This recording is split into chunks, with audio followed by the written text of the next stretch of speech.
የቴዲ አፍሮ ዝምታና የተከፋፈለው የኪነ ጥበብ መንደር ተጠናክሮ ቀጥሏል። ጉድ ሳይሰማ መስከረም አይነጋ እንደሚሉ አበው በቴዲ አፍሮ አዲስ ሙዚቃ ላይ በመሳለክ ህዝቡን ያስቆጣው ድምፃዊ በመንግስት ደጎስ ያለ ሽልማት ሊሰጠው መሆኑ ተሰምቷል። ለመሆኑ ማን ነው? በስፋት የምናጋራ ይሆናል። በሌላ በኩል በመቶ ሺህ የሚቆጠር ሊትነዳሽ የተፈጸመው ግዙፍ ሙስናና በቲክቶክ በረከት ገብረ በመባል የምታወቀው ግለሰብ የክስ ሂደት አዲስ መረጃ ወጥቷል። 7 ጊዜ በነጻ ተለቀሽ ተብላ ለምን አልተፈታችም? ሁሉንም አነጋጋሪ ዝርዝር መረጃዎች የምናጋራ ይሆናል። በሌላ በኩል ቻይና 2 የጦር ጀነራሎችን በሞት ቀጣች። የኢትዮጵያ ጀነራሎች ካሪ ናቸው መባላቸው ምን አንደምታ አለው? በስፋት እናጋራለን። ክቡራን አድማጭ ተመልካቾቻችን አብራችሁ ቆዩ። እኔንና ሌሎች በርከት ያሉ መረጃዎችን የምናስደምጥ ይሆናል። እስከ ፕሮግራሙ ፍጻሜ በድጋሚ አብረን እንቆይ።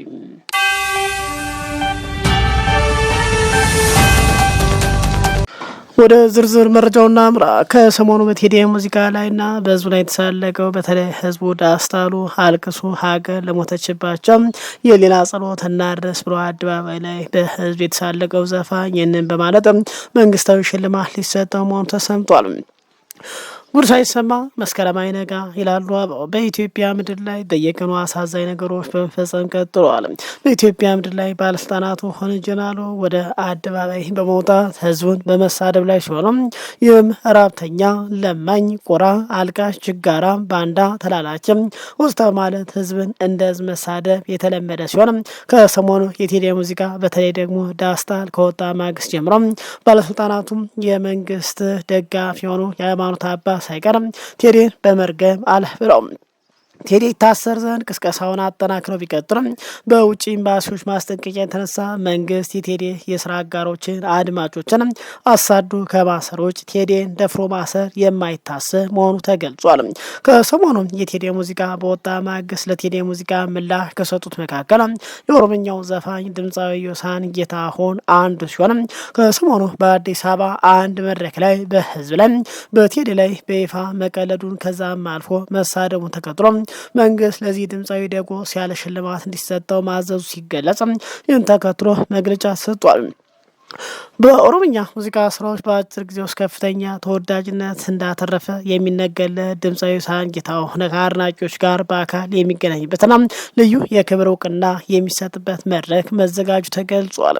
ኢትዮጵያን ሴሌብሪቲ ሚት ኤንድ ግሬት የተሰኘው የመርሃ ግብር አዘጋጅ ታዋቂ ኢቨንት ክሪው በዛሬው ዕለት በአምባሳደር ሆቴል በሰጠው መግለጫ አጠቃላይ እንዳስታውቀው ዝግጅቱ ድምፃዊ ለኪነ ጥበብ እያበረከተ ላለው አዲስ መንፈስ እውቅና ለመስጠት የታለመ መሆኑን ገልጿል። በዕለቱ ድምፃዊ ዮሳን ጌታሁን ወደ ዝግጅት ስፍራ የሚገባው በሊሙዚንና በፈረስ ሰረገላ ታጅቦ በሚደረግ ደመቅ ያለ የክብር አቀባበል እንደሆነ የአዘጋጅ ድርጅት ተወካዮች አቶ መሐመድና አቶ ሳሙኤል ገልጿል። በመርሃ ግብሩ ላይ የቀይ ምንጣፍ ሬድ ካርፔት አቀባበል፣ የፎቶ ፕሮግራም፣ አድናቂዎች ለድምፃዊ ጥያቄ የሚያቀርቡትም የውይይት መድረክ፣ የራት ግብዣና የክብር ካባ የማልበስ ስነስርዓት እንደሚከናወንም ተገልጿል።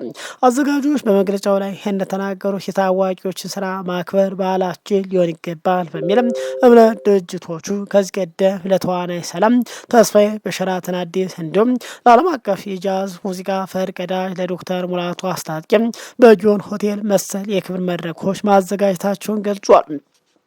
ድምፃዊ ዮሳን ጌታሁን በተለይ ቡሎ እና ባለጊዜ በተሰኙ ስራዎች በማህበራዊ ሚዲያና በአድናቂዎች ዘንድ ያለው ከፍተኛ ተቀባይነት ለዚህ የክብር መድረክ ተመራጭ አድርጎታል ሲሉ ገልጿል።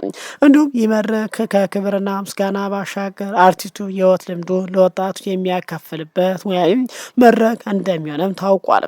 ከ2016 ጀምሮ በኢቨንት ፕላኒንግ ዘርፍ በንቃት እየሰራ የሚገኝ ታዋቂ ኢቨንት ከዚህ ቀደም በተለያየ ሙዚቃ ፌስቲቫሎችም የፋሽን ትርኢትና ቴሌቪዥን ፕሮግራም ላይ ከመንግስትና ከግል ተቋማት ጋር በጋራ ሰርቷል በማለትም በጠቅላይ ሚኒስትር በአዳነች አቤቤ አማካኝነትም ደጎስ ያለ ሽልማትም እንዲሰጠው መወሰኑ ተገልጿል። ግለሰቡ አያይዞ ለቴዲ እንዲህ በማለት ምላሽ ሰጥቷል። ታዋቂው የአፋን ኦሮሞ ድምፃዊ ስንጌታን በአርቲስት ቴዎድሮስ ካሳሁን ቴዲ አፍሮ ስራ ላይ ያለውን የሀሳብ ልዩነትን በይፋ ገልጿል። ድምፃዊ ሀገር የሞተችበት የት ሄዶ ያለቅሳል የሚለው የቴዲ አፍሮ ግጥም እንደማይስማማው የገለጸ ሲሆን ይህን ሀሳብ በመቃወም ቅር የተሰኙ ወገኖች መኖራቸውንም በይፋ ገልጿል። ቴዲ አፍሮ ሀገር የሞተችበት ሲል እኔ ደግሞ ሀገር ያልሞተች ማለስ ብዬ አምናለሁ። ኪነ ጥበብ ለቴዲ እንደፈቀደችለት ሁሉ ለእኔም ሀሳቤን የመግለጽ መብት ትሰጠኛለች ብሏል። የግል ጥላቻ የለንም ከቴዲ አፍሮ ጋር ምንም አይነት የግል ቅሬታ እንደሌለውና እንደ ማንኛውም ኢትዮጵያዊ አድናቂውና ወዳጁ መሆኑንም ሲናገር ተደምጧል። ቅሬታው በአርቲስቱ ማንነት ላይ ሳይሆን በአልበሙ ውስጥ በተገለጸው ሀገር ሞታለህ በሚለው ሀሳብ ፍሰት ላይ ብቻ መሆኑንም ሊያስገነዝብ ሞክሯል። ይህ ድምፃዊ ሆነ ባለስልጣናት የስድብ ናዳ ሲያወርዱበት አሁን ደግሞ ተመልሰው ማረን ቢሎም ክቡር ዶክተር አርቲስት ቴዲ ግን ለአንዳቸው ምላሽ ከመስጠት ተቆጥቧል። ሌላው በሀገር አቀፍ ደረጃ ለተፈጠረው የነዳጅ እጥረት ምክንያት በሆኑ ከባድ የሙስናና የኮንትሮባንድ ወንጀል ተጠርጥረው የነዳጅ ዘርፍ ከፍተኛ ባለስልጣናትና በማህበራዊ ሚዲያ በረከት ገበሬዋ በመባል በቲክቶክ የምትታወቀው ወይዘሮ በረከት ወርቁን ጨምሮ በ13 ግለሰቦች ላይ ክስ መመስረቱ ተሰምቷል። የፌዴራል ከፍተኛ ፍርድ ቤት የሙስና ጉዳይ ችሎት መዝገቡን ተቀብሎ ማየት ጀምሯል ተብሏል። በአቃቤ ክስ ላይ እንደተመላከተው የነዳጅና ኤነርጂ ባለስልጣናት ምክትል ዋና ዳይሬክተር አቶ ዲባራ ፋፋ እና የነዳጅ አቅራቢ ድርጅት ዋና ዳይሬክተር አቶ ሹማለ ብርሃኔ ከመመሪያ ውጭ ለወይዘሮ በረከት ወርቁ የነዳጅ ግዥ ፈቃድ ሰጥተዋል ተብሏል። ተከሳሾቹ ምንም አይነት የነዳጅ ማከማቻ ዲፖ ሳይኖራት 466,000 ሊትር ነጭ ናፍጣ በኮንትሮባንድ ለወርቅ አምራች እንድትሸጥ ማመቻቸታቸው ተገልጿል። በ100 ብር አካባቢ የተገዛው ነዳጅ እስከ 1200 ብር በመሸጥ በመንግስት ላይ የ8.4 ሚሊዮን ብር ጉዳት ማድረሳቸውም ተጠቅሷል።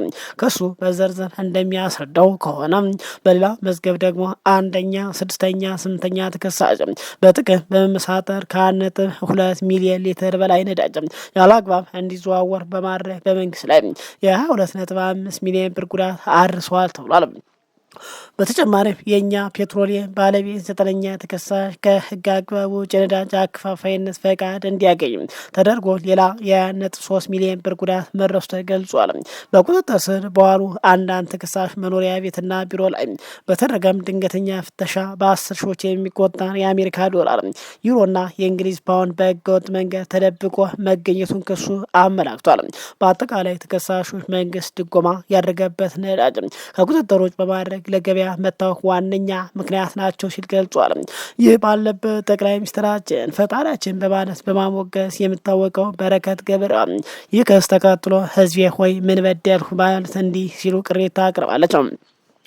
በወጣትነት ጉልበቷ ካደገው የውጭ ሀገር ኑሮ ወጣ ወደ ድቅድቅ ጫካ በመግባት ለሀገሯ ለወገኖቿ ያበረከተችውን ታላቅ ውለታ በማስታወስ ዛሬ እየደረሰባት ያለው ወከባ በምሬት ለህዝብ አቅርባለች። በረከት ለሀገር ካበረከተቻቸው ዘርፈ ብዙ ስራዎች መካከል 3 ትምህርት ቤቶችን በመገንባት ህጻናትን ማስተማር፣ በ55 ሚሊዮን ብር የምገባ ማዕከል ማቋቋም፣ አረጋውያን መጦር እንዲሁም እናቶችና ህጻናት በነጻ የሚታከሙበት ክሊኒክ መገንባት ተጠቃሽ ናቸው ብላለች። በተጨማሪ በቦረና ድርቅ ወቅት በጎፋ የመሬት መንሸራተት አደጋ ለተጎዱ የፌዴራል ፖሊስ አባላት ድጋፍ በማድረግ በችግር ቀን ከሀገሯ ጎን በጽናት መቆሟን አስታውሳለች። ከመንግስት ጋር የቆምኩት የተሻለች ኢትዮጵያ አያለሁ በሚል ተስፋ እንጂ አንዳችም ጥቅም ፍለጋ አልነበረም ስትል ተደምጣለች። ብልጽግና ከኔ ወሰደ እንጂ እኔ ከብልጽግና ሆነ ከመንግስት የወሰዱት አንድ ስንዝር መሬት የለም ስትል ትገልጻለች። ይቺ ወጣትና የልጆች እናት በንግግሯ ውስጥ የህግ የበላይነት መጥፋትና የግለሰቦች ጥቃት ሰለባ መሆኗ በምሬት ተናግራለች። 14 ጊዜ ፍርድ ቤት ቀርባ 7 ጊዜ ዳኞች በነጻ እንድትለቀቅ ቢያዙም ትዕዛዙ አለመከበሩን ጠቁማለች። በሴትነት ክብሯ ላይ ጥቃት መሰንዘሩን ያለ አግባብ ንብረቷ መነጠቋና የሚዲያ ዘመቻ እንደተከፈተባት በዝርዝር አቅርባለች ተብሏል። እኔ አልረግምሽም፣ ነገር ግን ለፍትህ ያመጣሁትን ገንዘቤን ቀሞኝ ያለ ስሜ ስም ሰጥቶኝ እንዳልሰራ ከፈለጋቸው ምናልባት በክብር ወደ መጣሁበት ብትሸኙኝ ስትል ጠይቃለች። ማክበር ያለባቸው የሴቶችን ቀን ሳይሆን ሴቶችን ራሳቸውን ነው በማለት በታላቅ ቁጭት መልእክት አጠቃላለች። ሌላው እንግዲህ ቻይና ሁለት ከፍተኛ የጦር ጀነራሎችን በሞት መቅጣቷን ገልጻለች። የሀገር መከላከያ በጀት ለግል ጥቅማቸው አውሏል የተባሉ እነዚህ ባለስልጣናት ለምን እንዲህ ያለ ከባድ ቅጣት ተወሰነባቸው መነጋገሪያ ሆኗል። ቻይና ሁለት የቀድሞ የመከላከያ ከፍተኛ ባለስልጣናትን በሞት መቅጣቷን ይፋ አድርጋለች። ሁለቱ ጀነራሎች የሀገር መከላከያ ገንዘብ ለግል ጥቅም መዋላቸውና ከፍተኛ ሙስና ውስጥ መሳተፋቸው በፍርድ ቤት ከተረጋገጠ በኋላ ነው የመጨረሻ የሞት ፍርድ የተላለፈባቸው ተብሏል። እነዚህ ባለስልጣናት በቁጥጥር ስር የዋሉት ባለፈው ጥር ወር ላይ እንደነበር ይታወሳል። ይህ እርምጃ በሁለቱ ጀነራሎች ላይ ብቻ የተገደበ አይደለም። እንደ መረጃዎች ገለጻ ከሆነ እስካሁን ከ100 በላይ የሚሆን የቻይና ወታደራዊ አመራሮች ከሙስና ጋር በተያያዘ ስማቸው ተነስቷል።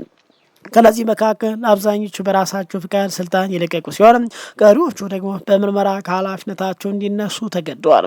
የቻይናው ፕሬዚዳንት ጂ ጂንፒንግ ወደ ስልጣን ከመጡ ጀምሮ በሀገሪቱ የጦር ኃይል ውስጥ ሙስናን ለማጥፋት ሁሉንም አሳ ማጥመድ የሚል ትርጉም ያለው ጠንካራ ዘመቻ እያካሄዱ ይገኛሉ ተብሏል።